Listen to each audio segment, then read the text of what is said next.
Hello, hello, my friends. Welcome back to the Money Bear podcast. Today we have a really fun episode that was kind of on a whim. I am staying with my sister, and well, I'm not staying at her place, but I've been hanging out at her place, basically staying at her place since I got to Portland. And yesterday I was like, ooh, I really need to do probably an extra podcast episode before I leave for FinCon.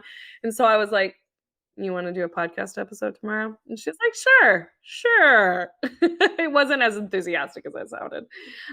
But anyway, so we did an episode today talking about our financial mistakes, and there are some juicy mistakes in there, some that I didn't even know, to be totally honest. So we got that coming up for you today. But first, the Clo Bare life update you guys are so excited for, I'm sure. I honestly I want to say that my biggest life update is realizing I think I'm kind of done with the road trip. So it's August 24th as I'm recording this, and I have been on this road trip since April.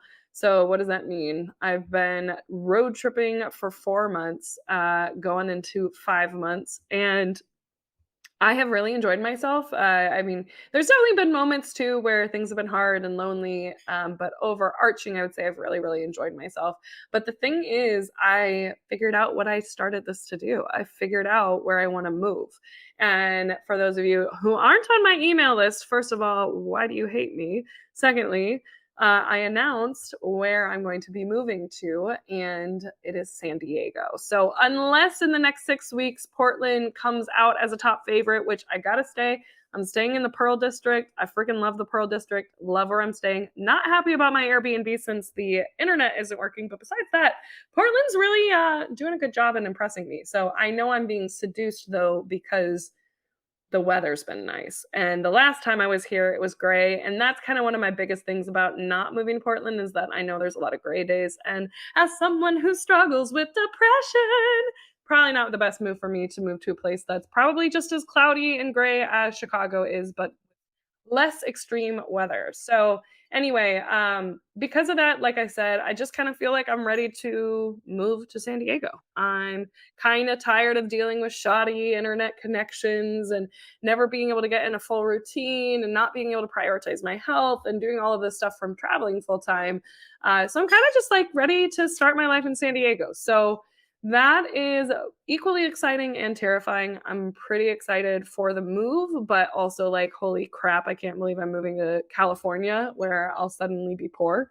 But overall, I think the excitement definitely outweighs the nervousness, the scaredness, all those good feels too. So that's what I got going on right now. Now, am I going to end the road trip early? I think I am going to shorten the times that I was planning on staying in other places. So I think I'm only going to do Seattle for a couple of days and then start my trek back to my hometown. I still want to do Lake Tahoe for a couple of days and do Boise, Idaho for a couple of days to see some friends. But then I think I'm just going to like book it back home because I'm ready to start my life and start this next chapter of my journey. So that may mean that I'm not doing as much international travel next year as I originally thought I was. We'll see what happens, but I guess I have to just stay open with going with the flow. So a lot could change between now and then, but I think that's kind of my plan. And I feel very excited and at peace with that plan. So yeah, that's what's going on. In terms of the money tip this week, this is actually my sister's idea for, being the sister episode podcast or podcast episode. My sister recently had a medical bill where she got the medical bill. I don't remember how much it was. It was a couple $100 was the cost of the actual bill. And Cindy was kind of like, holy crap, this is a lot of money. So she gave them a call and all she did was ask, hey, do you guys have any do you have any discounts if I pay in full right now? And what did she get? She got 15% off of the medical procedure that she had to pay for just by asking. And she's like, so many people don't know this. And she actually has friends who were able to get up to 50% off their medical treatments just by paying in cash and paying in full right then and there.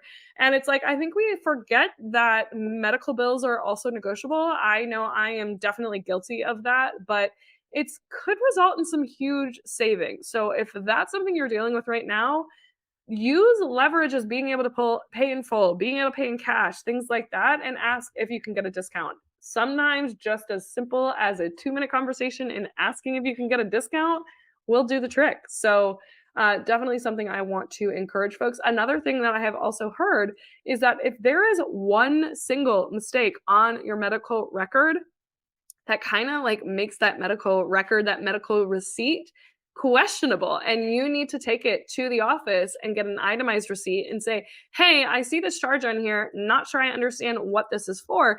Can I get an itemized receipt? And a lot of times that'll bring down your expenses as well, because then they got to break it down and then they'll see the mistakes that are right there. So definitely be sure to do your due diligence. If you're anything like me in the past, I have looked at those things and just been like, yeah, that looks about right, I guess. Medical expenses are expensive, so I guess this is what I'm paying. But I also need to do a better job of paying attention to those receipts, making sure they're itemized, and also just asking for a discount for paying in full or being a small business owner or any of those things. So I hope that helps you if you're dealing with medical debt or anything along those lines. I know you have the most power in the phase where you have not come up with a payment plan yet. So be sure to do that when you get the bill, not after you already have a payment plan in place. Because if you have a payment plan in place, you may not be able to get any kind of wiggle room. So that's your money tip. Now we will get to the episode with my sister. It was so much fun. But before we do, be sure to go subscribe, go rate, review. It takes you about 2 minutes and it means the world to me. And if you do leave me a review, please drop into my DMs on Instagram so I can thank you personally, because they mean so much to us. It helps us grow. It helps more people get to the podcast, which leads to more growth. And it tells me that you want me to keep doing the podcast. So if you have a second, press pause, give us a review, and we will appreciate that endlessly. So without further ado, let's get to this week's episode.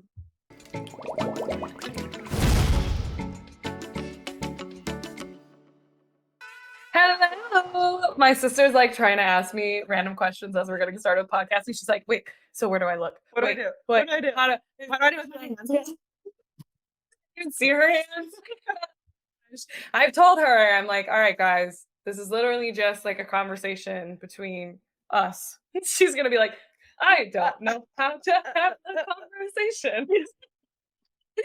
All right, so hello, everyone. Welcome back to the Money Bare podcast. This is Chloe. You'll notice, though, there's going to be another voice on this podcast that sounds a lot like mine, and that's my sister, Sydney. Sydney, say hello. Hello. Also known as Syd Bare. Yeah, Syd Bare. So Syd Bare works as me. Well, technically, you do. That's not you do. So Sydney is my virtual assistant, and she does a lot of stuff for me, like managing my DMs and answering basic questions on like where people can find stuff, managing my email. I mean, you do a bunch of random stuff too, I feel like. Mm-hmm. Yeah, so, scheduling meetups. So all of you that have been to a meetup, you're welcome. Yeah, any meetup that's happened has been planned by Syd Bare. So she's the GOAT. And literally yesterday, I was like, hey, do you want to do a podcast episode tomorrow talking about like our biggest financial mistakes? And she was like, yeah, sure. So here we are today. So we're just gonna kind of like volleyball back and forth between our biggest financial mistakes. I think we can start with the one that we both probably regret, which is going to an expensive 4-year university. Mm-hmm. Now, what's funny about that though is like Sydney went to the least expensive 4-year university she could have gone to. So tell me, why do you regret going to ISU? Well, it's not so much that I don't regret the experience of going, because a lot of my life would be very different now if I didn't do that, with relationships I made and such. But I regret going for 4 years, and the way that I afforded going to school was taking out extra loans to pay for room and board. And then when I was out of the dorms, paying for meal plans and my apartment rent, like $600 a month rent. I was advised to just take out extra loans to cover that. And at the time I thought, what the hell? I'm already going to have tens of thousands of dollars of debt. What's another 5 this semester? So I have a lot of regrets about that now. It was after I graduated. I had plans to go to graduate school for clinical mental health counseling. So I was a psychology major, and I was enrolled to go to Western Michigan University. And it was that summer that I finally saw how much student loan debt I had accumulated. And I thought, you know what? Never mind. Let's not go to school. You're not. I'm very grateful now that I didn't do that because I wouldn't want to be in counseling. Well, and that was the thing is like you going to grad school to then go into counseling. It was like you were going to go further into debt for something that wasn't going to pay you more money. I mean, Right. you're probably making more money now between your now granted, Sydney is a hustler. She's got 3 jobs right now. So she works for me. She works for the job that she used to have when she was back in Peoria. And then she also teaches CrossFit basically full time. Like the way I've been here for 2 days now where I'm hanging out with Sydney and we're co-working together, and like I could not do her schedule. She like works for several hours in the morning and then she has like a few hours during the day where she's got this break. But mind you, she wakes up at like 4:30 a.m. to do this and then has a break during the day, and then she has to work again from like 4 p.m. till like 8. 7 or 8. Yeah. Yeah, I couldn't do it. But anyway, you're making more money now between these 3 jobs than you probably ever would have as like a counselor. Oh, yeah. I mean, probably. I think I would have taken on an additional like $60,000 minimum Yeah. of debt, and that's if I was still working and paying for my living expenses at the time. And I remember thinking, well, I would probably have a salary of about $60,000, so that doesn't really Yeah. make much sense. Yeah. No, I mean, I did the same stuff when I went to college. Is like, so like when are you saying when you say you wish you didn't do 4 years, do you wish you had done 2? Like, what do you mean? Do you wish you could have done 2 years or graduated early? I wish I would have gone to community college. You know, that's never the sexy option. It's not what anyone wants to do. Yeah. But I wasn't thinking about the financial implications of it, and all my friends were going to school, so I was like, well, what the hell? My 3 older siblings all did that, so I was like, well, this is just what we do, and I'll deal with it in 4 years when I graduate. Well, at the time, I thought I would be graduating in like 6 or 7 years in graduate school, so it just seemed like a future me problem. Yeah, no, I relate to that too. And it's funny, who told you you could take out extra loans? Was it like the financial aid person? Oh no, that would be mom and dad. Mom and dad getting called out.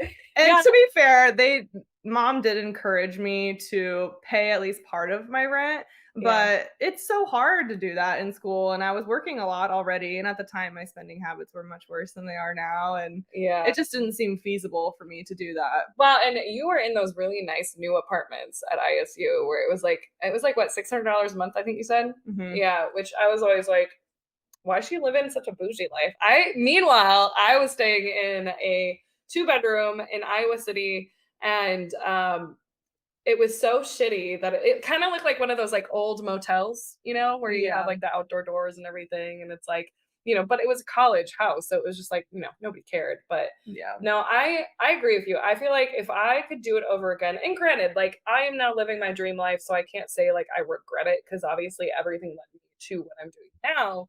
But I do regret how much money I spent on going to school. And I still went to community college, but I only went to a year and a half of community college. I wish I had done as much community college as I possibly could because that was actually what mom and dad could afford to pay for. Yeah. And so that I was out like debt free from the year and a half. But then my dumbass goes to University of Iowa, which was an out of state school for an English degree. Like it wasn't like I was going for a specialized like skill set that I had to go to, you know, University of Iowa, but for some reason I had it set in my head that since they had a good writing program, I needed to go there. And then I didn't even get the writing. I didn't get into the writing program. So I definitely regret that. And I did the same thing too, where I took out extra money for like living expenses. So it was probably like an extra $2,000 to $3,000 per semester.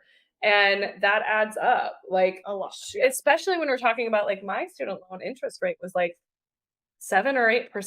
Like it was not refinancing. Yeah, it was not a cheap loan. And then especially when you're doing like income-based repayment plans for a few years, like that stuff just adds up. So I definitely regret that, especially too, because I was so bad with money. I was still making money, like enough to pay rent and things like that. But I blew through that extra money, like adopting a dog, buying him every single toy that I could possibly buy him, and then giving him away to a new home, and then buying a bunny.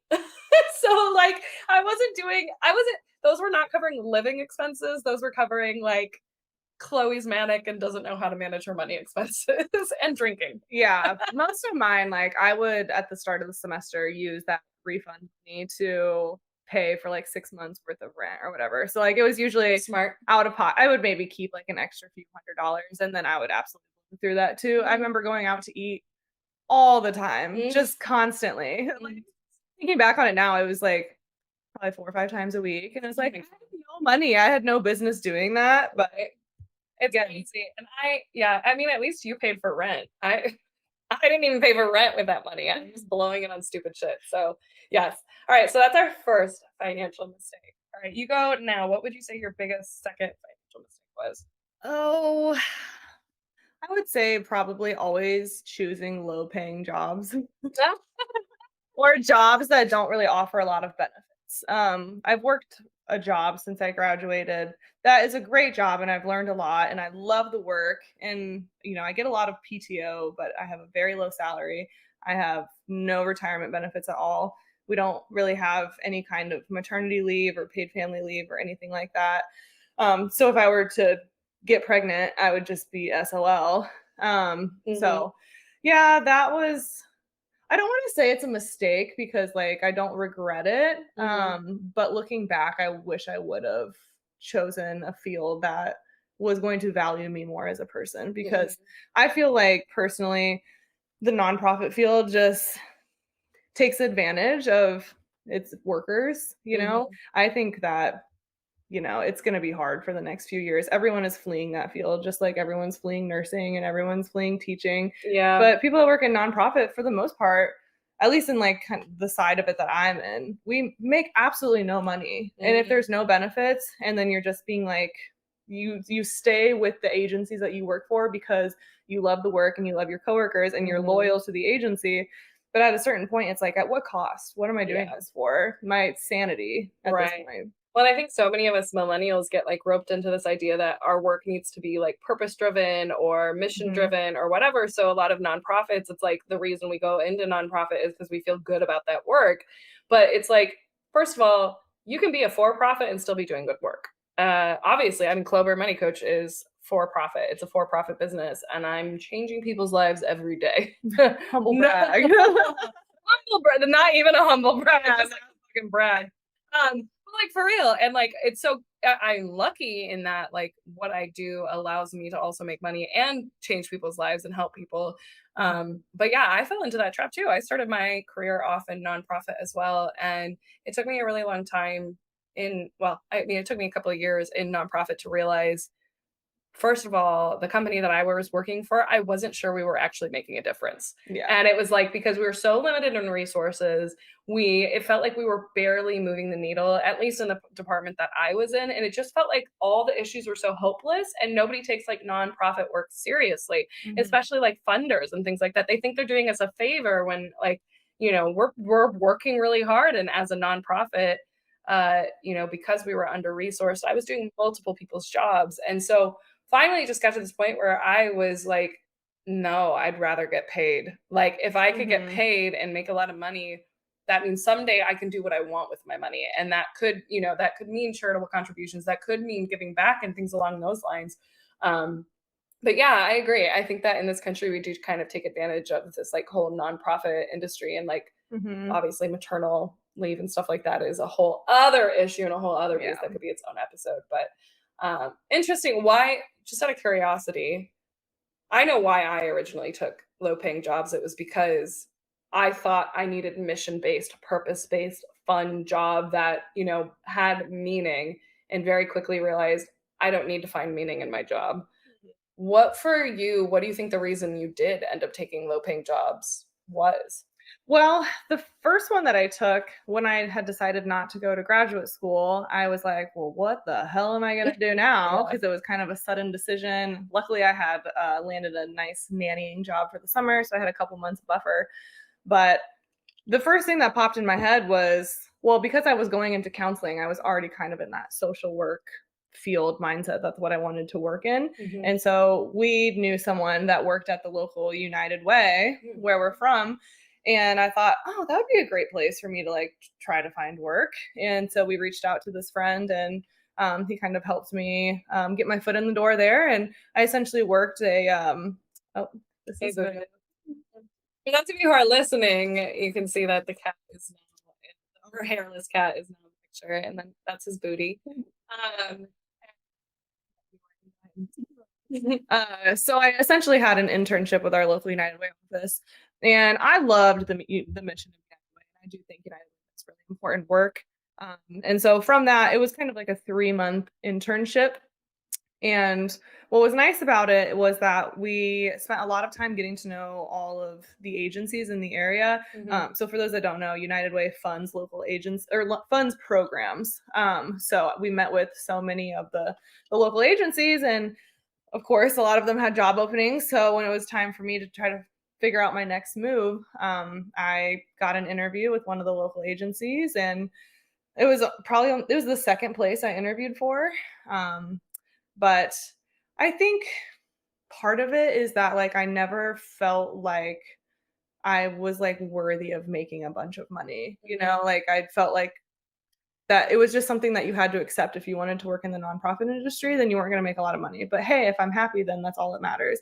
But I think at the time I was also naive to like real adult shit of how much things cost, and like if you want to save for retirement and all these kinds of things that I didn't really consider at the time. So I kind of got, I don't want to say trapped into this agency, but like I loved it so much that I didn't want to leave. And it's now, as I'm 27 now, I've been there for 5 years, and I'm kind of realizing, well, this, probably is not going to support me in the long term if I plan to ever have a family or save for retirement. or even just like not work 3 jobs. Yeah. You know? Yes. That's I would the love thing. to not work 3 jobs anymore. Yeah, but she's not allowed to not work Clo Bare, so Yeah. sorry.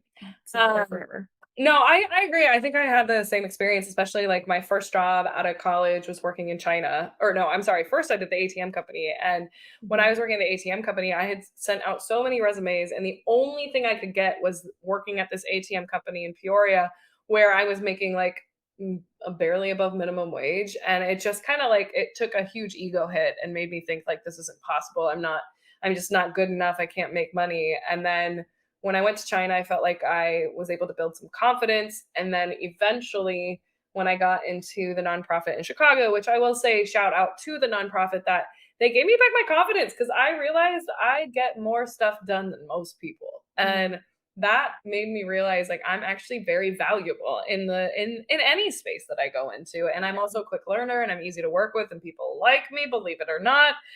So I think getting in did give me that confidence and made me realize like I'm a lot more valuable than I thought I was. But I don't think I would have had that had I not actually done that first. But had the same experience. It was just, I think, sadly, comparing myself to a lot of the folks who were not getting as much as done as I was getting, and were not being as, much of a team player and as communicative and things like that. I was like, damn, I'm a fucking catch. So then it was just like, pay me, Yeah, that's interesting. I think a lot of women have to deal with that too, like where we just don't think we're worth money. Yeah, I definitely picked up a lot of skills. I mean, the agency I work for is a very small agency. There's like 9 or 10 of us, depending on the time of year. And I had to learn how to do a lot of things. Added a lot to my resume. I've become a lot more resourceful, learned how to ask people for money, which is a hard thing to learn how to do. Essentially making sales, making relationships, doing all sorts of things. So I am grateful for the experience. Yeah, for sure. Okay. Third biggest money mistake in my life. It's so many of them. I have to say, like, buying a brand new car is probably one of them. Did you ever buy a brand new car? No. Ah, see, she doesn't have that one, so we won't spend too much time on that. But the only reason I really regret buying a brand new car is because the reason I did it was because I had the choice between buying a $13,000 Prius C that was 2 years old, or a brand new Prius that was $20,000. And when they broke it down on a monthly basis, the price difference really wasn't all that much different. It was maybe like 25, $30 more expensive. But the reason I regret it is because I ended up paying that off early. And had I invested that money instead, which obviously at the time I wasn't investing anyway, it just would have made an impact. Investing in your early 20s has such a power behind it. But instead of doing that, I was just inflating my lifestyle to match whatever income I had and beyond. So I think that's probably a big regret, especially because like a couple years later, I sold it and made 10 grand. Well, not made 10, but recouped 10 grand, I guess you could say. So I guess that's one of my bigger ones. What's one of yours? I would say so almost exactly a year ago, I've moved out to Oregon here away from home, which So where we are, I right? don't regret at all. I'm very glad I'm here and I plan to stay indefinitely. I would say that the mistake with that was I was going from full time work where I had health insurance and some benefits to part time work and then also starting to be a CrossFit coach pretty much full time. But that's, uh, an hourly worker. So my regret is giving up the perks of being a full-time employee without having a significant increase in my income to pay for things like health insurance. Mm, Um, that's definitely a mistake because it's been a stressful thing. Like I have it's not even health insurance, it's like a healthcare plan.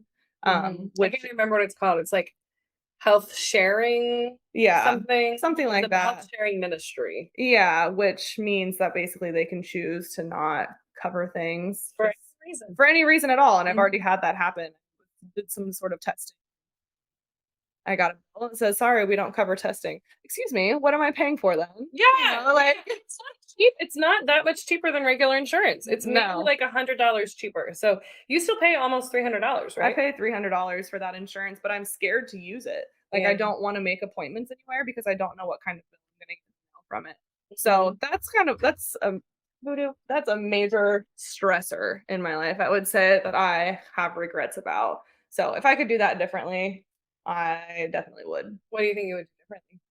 I think I would rather than going from full-time work to 3 part-time jobs, Mhm. I would instead have gotten a full-time job out here and then coached a little bit less than I was Yeah. because like Chloe said, I coach a lot all the time and there's no way that I could work a full-time job with the amount of coaching that I do.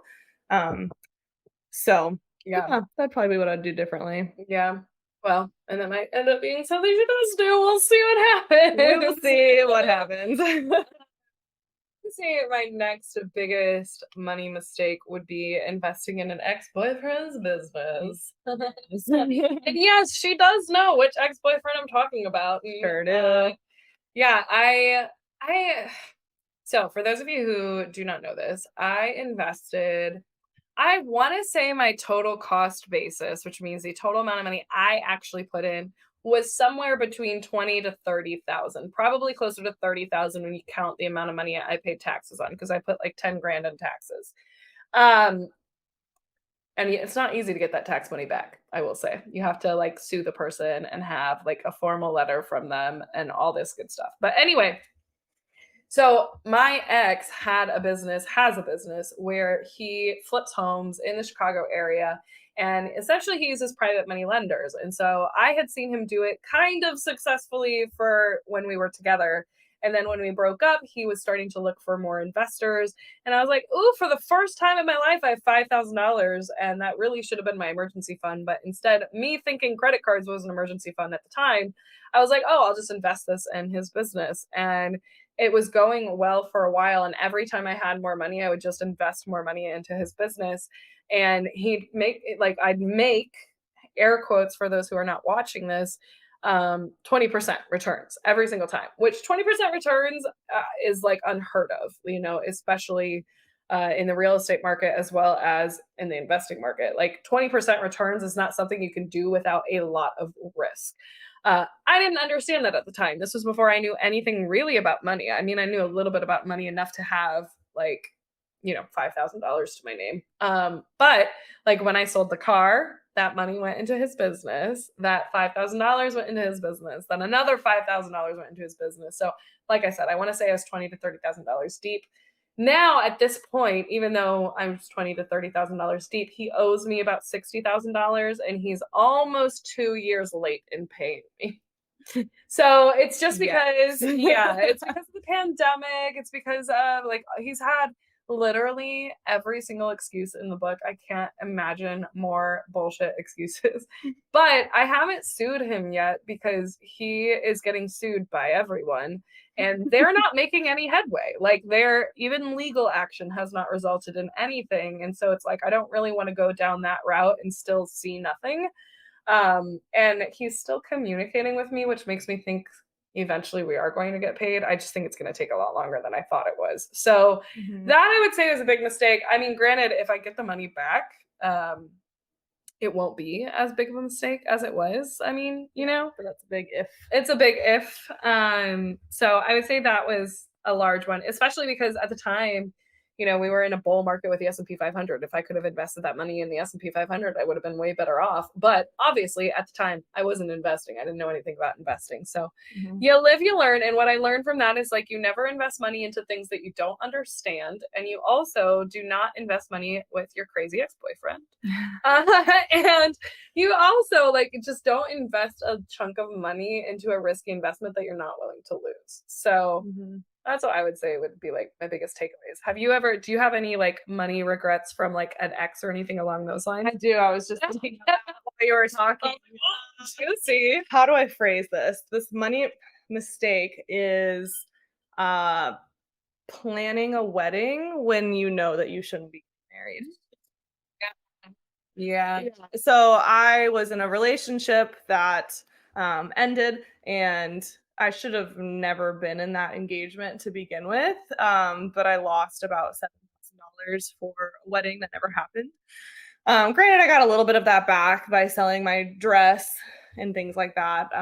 But most of that was deposits for vendors that were gone. Mhm. And the thing was that throughout the entire engagement, I knew the whole time, like I had a pit in my stomach just knowing that it wasn't right. But then, we'd have a great week and I'd be like, okay, so things are going to be good. So then I'd book something else. And then a few weeks later, I'd be like, shit. Mhm. Okay, so, that continued. And I was about 6 months out from getting married when I called off the engagement and canceled everything.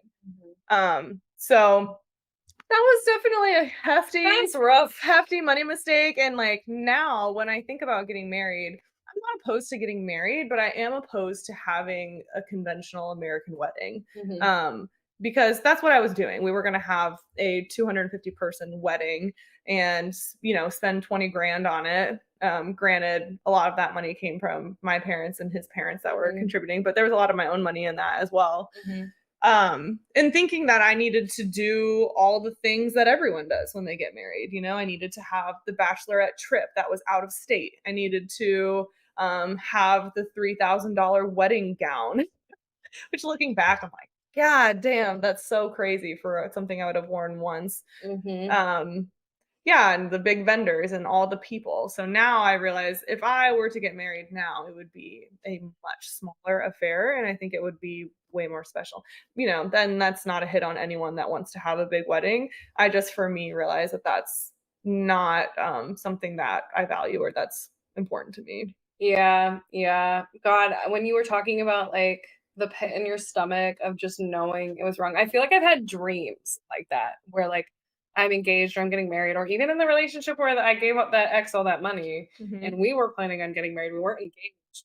But I just remember even from the very beginning, I was just like, yeah, this isn't gonna happen. You really shouldn't make this happen because this man is a disaster. Problematic. Your relationship is it's a fraud. Everything about it is a fraud. Don't do this. Yeah. Like that feeling is the worst feeling. It really was, and that was the most distressed I've ever felt in my life. For Mm. a year, I was just under an insane amount of stress where I could, like, barely function, and I'm not a highly anxious person by any means, so No, I got all the mental health issues in this family, not this one. uh, you know, level-headed, don't usually have a whole Yeah. lot of that, but that was a horribly stressful time in my life, so Yeah. And you did a really good job of keeping it secret. I mean, we all knew there were issues because we saw issues, but we never thought you saw issues. So it's just wild how relationships will do that to you, you know, where you just have to convince yourself that it is the right thing and like it mhm. is what you want and it is going to work out. And like I think we all know now, like once you feel like you have to keep things secret, it's like, yeah.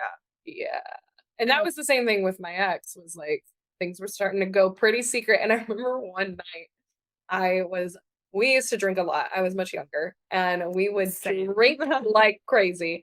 And I remember I was on the first night of my vacation with this ex, and this is supposed to be this like fun vacation that we're finally able to like hang out together and like have a good time.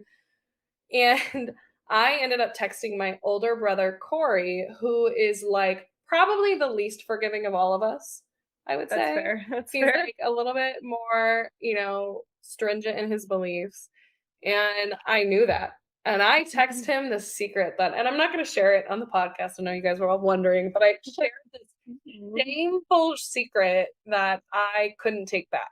And it was like something you knew, but it was something that if I shared with Corey, I knew there was no way my relationship can continue. Mm-hmm. So I did that. I sent it to him as a way to like almost hold myself accountable for breaking up with him.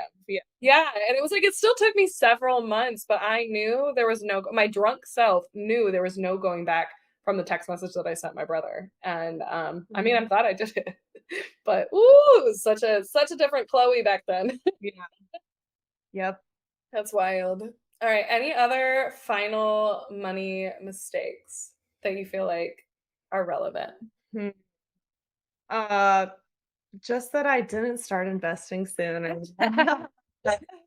Pay her to say that. No, I've never like I said, I've never had a lot of money to invest, so I put it off for a while. And for a long time, I was very hyper fixated on becoming debt free. Me too. Yes, we were both gifted a Dave Ramsey book when we graduated. You were gifted it too. Yeah. Oh, that's funny. I think, yeah, she gave me a copy or something. But I was like, because that was when I was struggling with understanding how much debt I had and how long it was going to take me to pay it off. And so the idea of debt freedom seemed like the answer to all my problems. But little old me, my first job making $28,000 salary was like, it felt impossible. Yeah. So that was my focus. And I didn't even, like I said, my job didn't have a retirement plan. So I had to independently set up a Roth IRA, which I did do at like, I think I was 23, 24 when I started that. And at the time, I did $20 a paycheck. That's amazing. $20 a paycheck. That's all I could do. And then we found out a few years later, I didn't know anything about it. I just would transfer the money in. Yeah. It was being managed by someone. And this is like around the time that Chloe was really getting into all this. So she logged on and took a look. And it was all just like basically sitting in a savings account. It wasn't actually being invested at all. All of it being like $2-3 grand. For some reason, I remembered it being invested in like a really expensive target date fund. I didn't realize it wasn't invested. Oh my god, there was like a bunch of it that wasn't. Jeez, I forgot about that.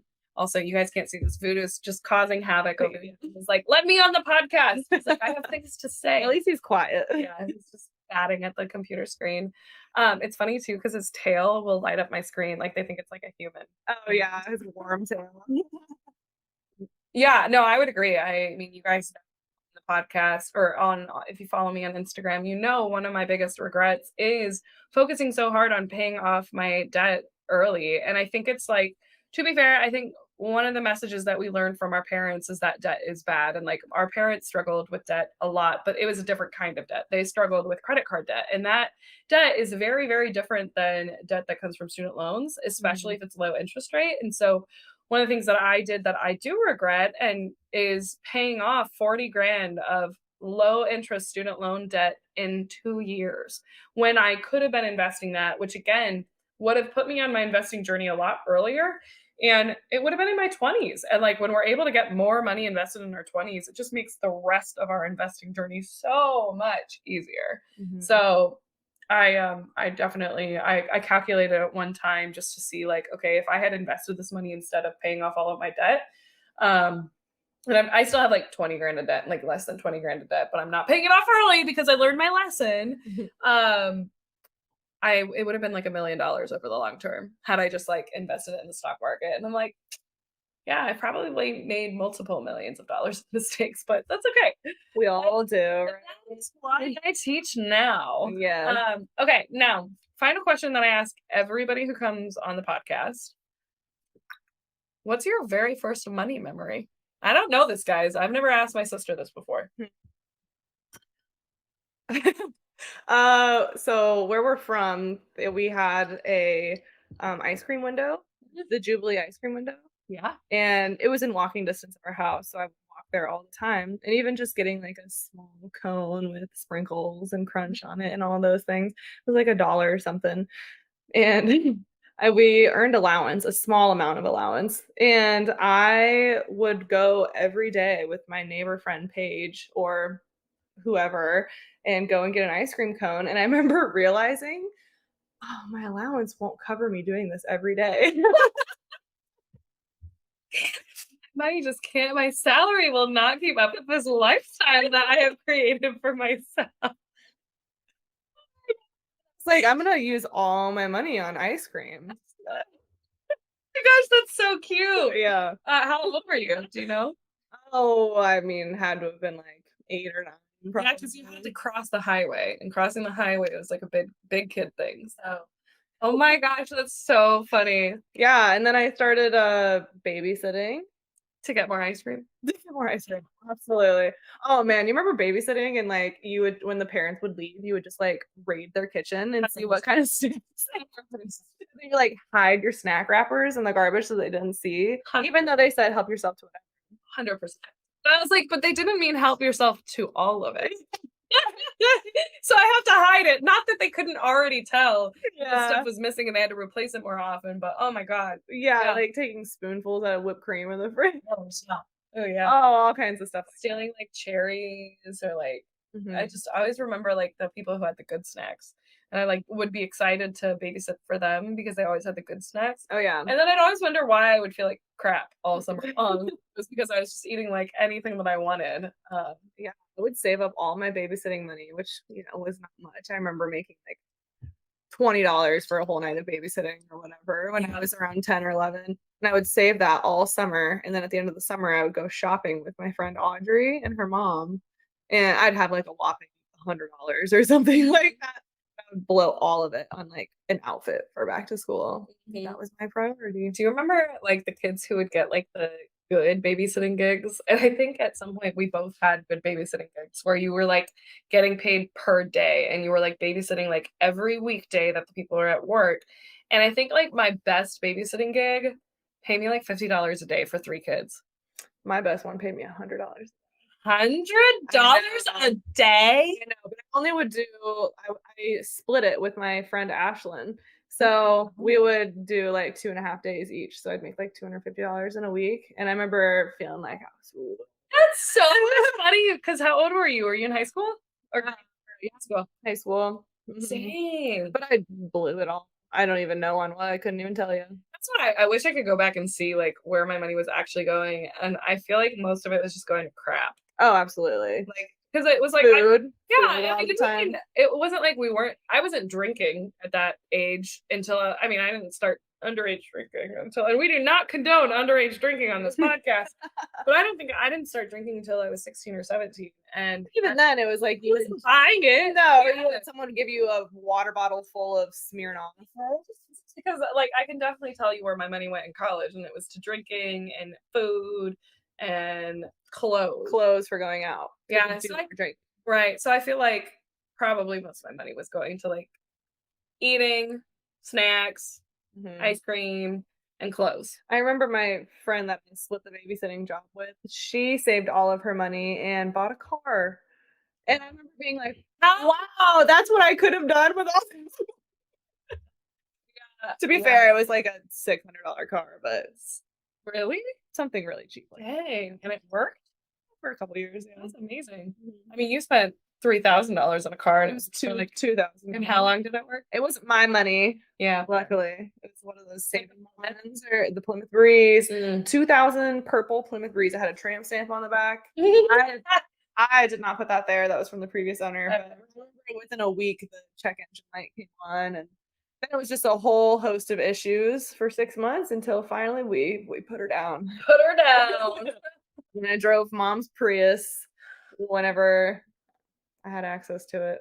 Yeah, and then that became your Prius eventually. Yeah, when I was a sophomore in college, she said, "Why don't you just take it? Take this." Yep. Yeah. this is just a random thought that I had. Do you ever think about like if you had kids? Because I know you kind of have wanted to have kids. Have you ever thought about what you would do to teach them about money? Like, would you give them an allowance? Would you like what would you do? Yeah, I think I do want kids as I get older. I'm like, how do people do it? Yeah, I Not working 3 jobs, that's for sure. I mean, some of them definitely. do, but Yeah. Yes, I think I would provide an allowance, a small allowance, kind of like we got, like Mhm. nothing crazy. But maybe with opportunity to earn more money on top of that, like with additional help with chores or whatever. I even though it's been hard at certain points in our life, um, not having a rich family or whatever, or any kind of payments from our family. Um, I do think it has made us who we are, Mhm. and it's hard sometimes, but I'm glad that I was raised that way. So Yeah, I think I want my kids to be raised that way as well. for Maybe sure. a little bit, I would like to give a little bit more help, Like structure? Yeah, or just like, yeah, like, I don't know, maybe having a little bit of help to pay for my college education would have been great. Or, just those kinds of things, like Okay. not paying for everything. But what I will tell you is I want you to prioritize your retirement first. Oh, And absolutely. I will tell everybody Absolutely. on this podcast that always prioritize your retirement first because if you don't prepare for retirement, who's going to take care of you? What are you going to do? Then somehow, some way, you're going to have to rely on your children. And like personally, as a child, I would much rather pay for my own college than have to worry about my parents being able to retire, Oh, yeah. without a doubt. No. So hopefully at some point in my life when I'm not working 3 jobs anymore And you have a 401k and and all I'm that a stuff. high income earner, yeah. No, Yeah. I think that if I had kids, which I don't want kids, but if I like adopted children, let's say that, what I would do is one thing I've thought of, and I think it was Graham Stephan who like planted the seed in my mind, is I would charge my kids tax and save that money for them. Like, be like, oh yeah, here's your allowance, $10, but I'm gonna have to take 20% of that back because taxes. Or give them some kind of like system to be like, all right, here's your money. You're gonna put how much do you want to put? Like, I won't tell them how much they have to put in like savings Mhm. or like whatever. Honestly, I'd probably only give them 2 jars, like savings and spending, and just give them the option: how much do you want to save, and then Mhm. how much do you want to spend, just so that like the thought of saving is even relevant. But ultimately, I would still Mhm. want them to be making their own decisions. It's interesting to think, like, if we would have been given that, like, thinking about all of our brothers, I Mhm. know all 3 of them probably would have saved most of their money. They all saved all their Like, money. Chloe and I would have been like, Yeah. So I'd is be like, it nonsense? 50 cents? Yeah. Yeah. Like, you know, do that? Do probably. But I guess it's hard to probably teach kids the impact of saving and why you would even want to save money, you know? But for some Yeah. reason, the boys just got it. I don't know why the boys got it. Well, they also didn't work. Uh, Yeah. well, that's not fair. Some of them, well, Ethan did as he got a little bit older. Max never did until he had I to. mean, well, you and I were working from the age of 9. Oh yeah, we've been hustlers our whole freaking life, dude. Well, Our entire like I from the time I started working, I've been hustling. yeah, and, like, I pride myself on that, but even when I brought mom on the podcast, we were talking about it, how, like, you and me, we always wanted money, and we started working early and as soon as possible, and we've always had probably multiple jobs, but we've always been money. Always. Yeah. And unfortunately, I didn't know how to properly manage that money that I was making, but Me neither until I was, like, 27, so, hey, welcome to 27. It gets better. yeah, I've gotten much better at managing my money. It's just making more of it. Yes, we just need to put more dollars into your hands, so. Alright, well, what did you think of that? Was that easy? Yeah. Yeah, see, I told you guys, see? I still don't know where to look. I've looked in full. Me too, I was looking everywhere, but nobody watches my YouTube, it's be like 12 people. So, Hello, hello, people. awesome, well, thank you for joining, I appreciate having you here, and hopefully Yeah. normally I would say like, "Well, where can people find you?" But Sydney D underscore CrossFit. no, but you don't spell out CrossFit, No, CF, CF, Sydney D underscore CF. If you want to see me in action. lifting weights. He's got some serious muscles, guys, so I highly recommend it. But, alright, thanks for coming on. Bye. All right. I hope you guys enjoyed that as much as I did. If you guys think we sound exactly the same, drop into my DMs and tell me that because I can't tell you how many times we get told that. But what I also get told is that I sound like Zoe Deschanel. So you also have to tell me if Sydney also sounds like Zoe Deschanel. I feel like if we have the same voice, she does. But anyway, if you guys have made it this far, first, thank you. But if you haven't already, be sure to go hit subscribe, rate and review us. It means the world and it tells us that you want us to keep doing this. So if you could just take a real quick second to do that, it would mean a lot to us. Now, since we were talking about finances, friendly reminder that nothing on this podcast is meant to be construed as financial advice. This is opinion and education and entertainment purposes only. Always do your own research and consult with a financial professional if you feel like you need answers to your own personal questions. So that's what we got going on here. If you want to check out the entire terms and conditions, head on over to clobare.com and search terms and conditions, and you'll be able to see all of our terms and conditions. Now, if you have listened and you're like, ooh, I've made a lot of those mistakes too, and I really want to get my finances right, I'd encourage you to go to the show notes and download our free Get Your Money Right guide. It is 30 pages of the budgeting templates I use, the debt payoff tools that I use, the education that I did to get to where I am, as well as a bunch of tips and tricks that I have included that are essentially answers to all the frequently asked questions that I get. So be sure to check that out. Give it a free download, and yeah, thank you guys again for sticking around, and I'll see you guys next week. Bye bye.